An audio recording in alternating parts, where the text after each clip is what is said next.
Hi guys, today's video is going to be a little bit different. So I know that lots of you pre-ordered my book, which I'm so appreciative of, and there's been some kind of problem, and I don't know what the problem is, but everywhere else in the world that has pre-ordered my book got it like the day it was ready to be released, and for some reason the UK, something went wrong, and no word of a lie, one of the reasons that has been cited as a potential cause for the delay is Brexit. I don't know how that works. I think they just thought, oh, it's Britain's different, so maybe it's Brexit. I don't know.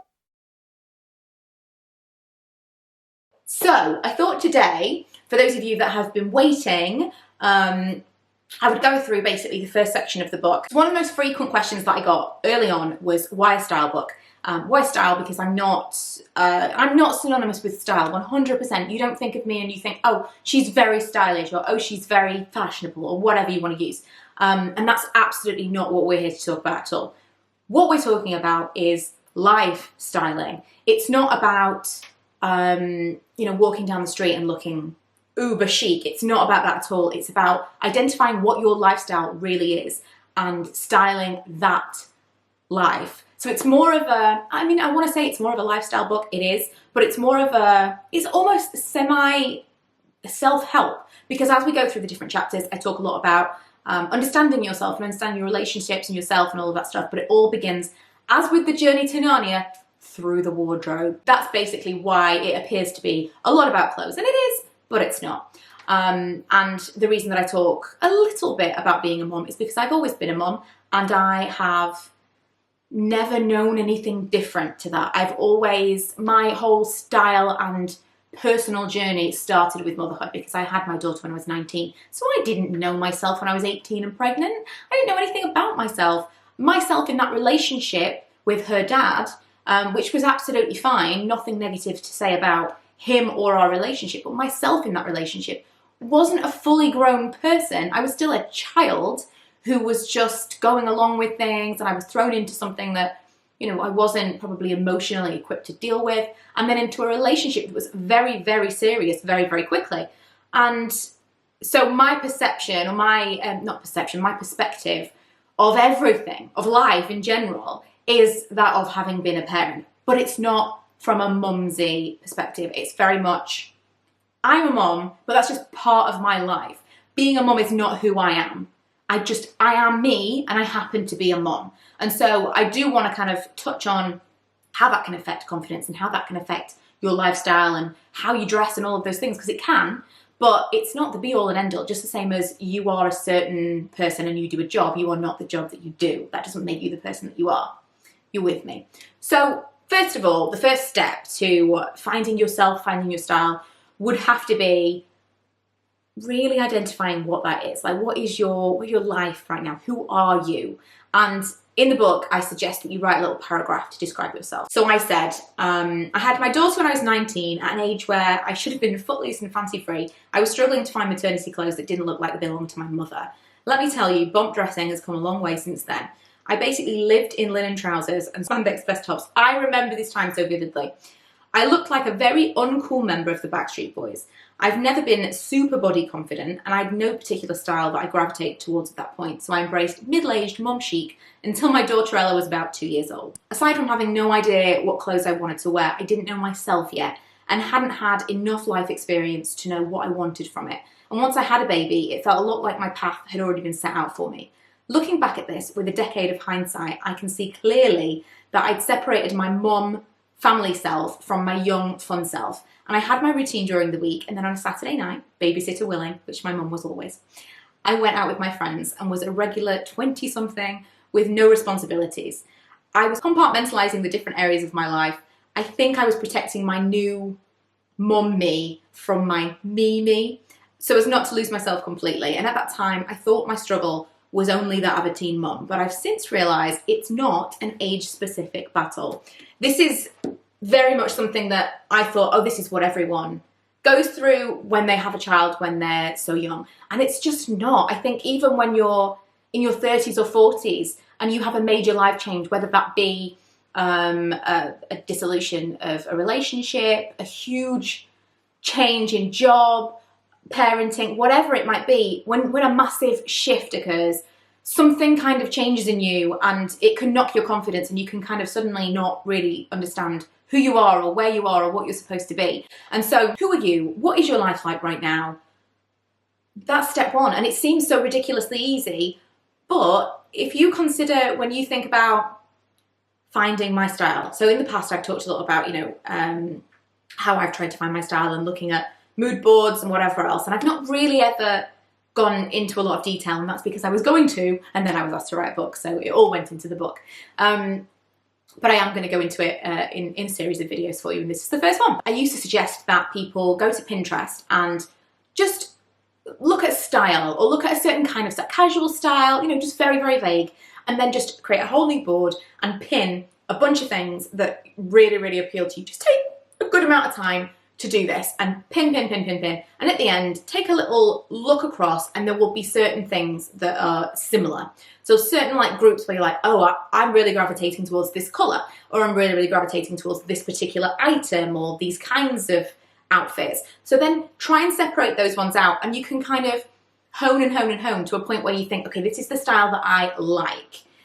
That's just a tiny little part of it, because it's all very well, like I might look at something and be like, oh my god, Victoria Beckham, she's amazing, and then have a whole Pinterest board of Victoria Beckham. My lifestyle is not Victoria Beckham's lifestyle. I can love a style, but it's not going to work for me. And I think a lot of the time we set ourselves up for failure because we have a very firm idea of what style is and what it will take to achieve being stylish, and more often than not, that's just not the right style for you. It doesn't work. Maybe it will in the future, but if you work from home, or if you're a stay-at-home mom, or you work in a casual office, suits and like power dressing, it's just not realistic. So you could go out and find a load of stuff that, yeah, looks really great in you, but it doesn't really work for your lifestyle. Another great example of this is hair. So you have an idea of like hairstyles that you want. Again, Pinterest is great for this. You go to Pinterest, you find a hairstyle you like, you take it to the hairdresser. The hairdresser gives you exactly that hairstyle. Unless you are prepared to style your hair like that every single day, it was a complete waste of time. You need to assess your realistic time and energy and the willingness to put into whatever it is, whether it be clothes, whether it be hair, whatever. Even a house, you could find amazing inspiration for your living room and you make it look exactly like that. But if you're not a tidy person, it's not going to look like that. You need to find storage that works for you. You find the solution. So you find the hairstyle solution, or the colour solution, or the wardrobe solution, or the living room configuration solution for the lifestyle that you live right now and the time and energy that you're prepared to put into that every day. I am not prepared to iron my clothes, pretty much at all, very occasionally. And so almost everything in my wardrobe doesn't need ironing. I mean, you might disagree with me, but I pick things intentionally that don't need ironing. And the things that I do have that do need ironing are like in my special occasions area of my wardrobe, because I'm not going to wear them every week because I'm not prepared to iron them. I'm just not. And so I might look great in a shirt and nice smart trousers every day for work, but I'm not going to iron those clothes. It's just going to make me miserable. So I'm taking those things off the list and I'm just making myself wear things like black stretchy jeans that don't need ironing, and like t-shirts or jumpers that don't need ironing because I can just hang them wet and they dry okay. It's so much more than just about what you think is stylish, or what you think is chic, or what you think looks great, or you wish you looked like this. It's so much more about you than it is about what you think is style. Another big thing is colour. I'm going to go into this in a separate video, but finding your colours, even if you don't do anything else. I know sometimes silhouettes and stuff are really difficult. It takes a long time to go through and try a load of different stuff on. And sometimes I wear things that they don't suit my shape, but I like them and I don't care. That's another thing. You don't have to follow the rules, but colour is probably top when it comes to weeding out the stuff that's in your wardrobe that's not right for you. I would say colour is probably top of my list, because if it's the wrong colour, it doesn't matter what the thing is. Everyone's got an item of clothing that every single time they put it on, it might fit you amazingly, it might make you look really, really great, but there's just something about it that's making you not wear it. Or that top that you wear to work and everyone always says you look tired. The colour is not right for you. And finding what the right colours are for you it's revolutionary, because once you've found those colours, then you can create a colour palette And then you open your wardrobe every single day, and every single one of those items of clothing is just, it makes you glow. It's the right colour for you. Also, the right colours for you 5 years ago might be different now that you've changed your hair. Or maybe you used to fake tan and now you don't. Maybe in the summertime you can wear different colours than you can in the winter. It changes all the time. It's a constant evolution. So that's another reason that I feel I've kind of created a framework in my mind, and in the book. I've created a framework that hopefully people will go back to and go, okay, so now this has happened, all right. It's been a few years. I'm going to revisit and see, do all of these things still apply? Maybe I need to kind of slightly alter this. So finding a style, it's not, this is it, I found my style, this is my signature style, this all suits me. Because in 5 years, 10 years, things change, and things, you know, aside from the fact that trends change, just you and yourself, everything alters, and sometimes you need to just reassess and evolve your own style. But hopefully this will serve as a bit of an introduction to the idea of finding yourself and finding your style. And the number one thing is just being very honest with yourself about what you are prepared to do every morning. When you wake up in the morning, how much time do you have? And how much time do you want to have? I don't want to set aside a lot of time to get ready in the morning.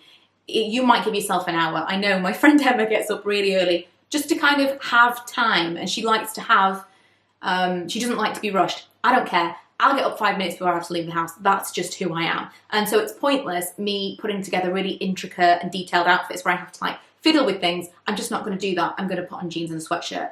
Because I'm going to put on jeans and a sweatshirt, why not try and evolve that into a more grown up or more dressed up version? And so I'll find like something nice, like a stretchy smart jean and like a slouchy jumper, something that basically is the same as jeans and a sweatshirt, but it's elevated and actually makes me look quite chic or quite well put together, but it feels to me still the same thing, still exactly the same thing, so easy to put on, still very, very comfortable. It is not about looking on Pinterest and thinking, I wish I looked like her. It's about looking at yourself and thinking, what works for this and what works for this that I'm living right now?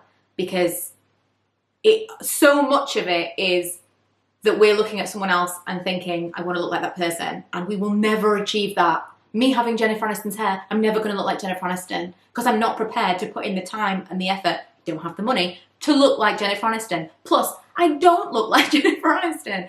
Going out there and trying to mold yourself into someone else never works anyway. So that kind of is going to be the kickoff. And in the next ones, we're going to talk about colour, we're going to talk about body shape, we're going to talk about how to purge and declutter your wardrobe, how to shop smarter, everything. But yeah, thank you so much for the support and everything that's come back from the book so far. I've just been massively overwhelmed by the comments and the messages that I've received. I'm so sorry that it's been so messed up with regards to receiving the book. Hopefully those of you that want it to eventually get it. But in the meantime, I'm going to be making these videos for you. So hopefully this is useful, hopefully. And please don't hesitate to leave me a comment below, either telling me I'm wrong or letting me know what other kind of content like this you would like, or what else you would like me to incorporate in the future videos, because there's going to be lots of them. Thank you for watching, and if you haven't already, please subscribe, and I'll see you guys later. Bye! Every time I'm going